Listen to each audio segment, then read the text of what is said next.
Crispin?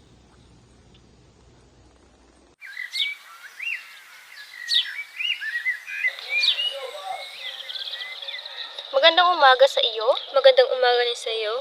Paumanhin ngunit, pwede ko bang makausap ang mahal na Kura? Kinalulungkot ko, subalit hindi maganda ang pakiramdam ng mahal na Kura.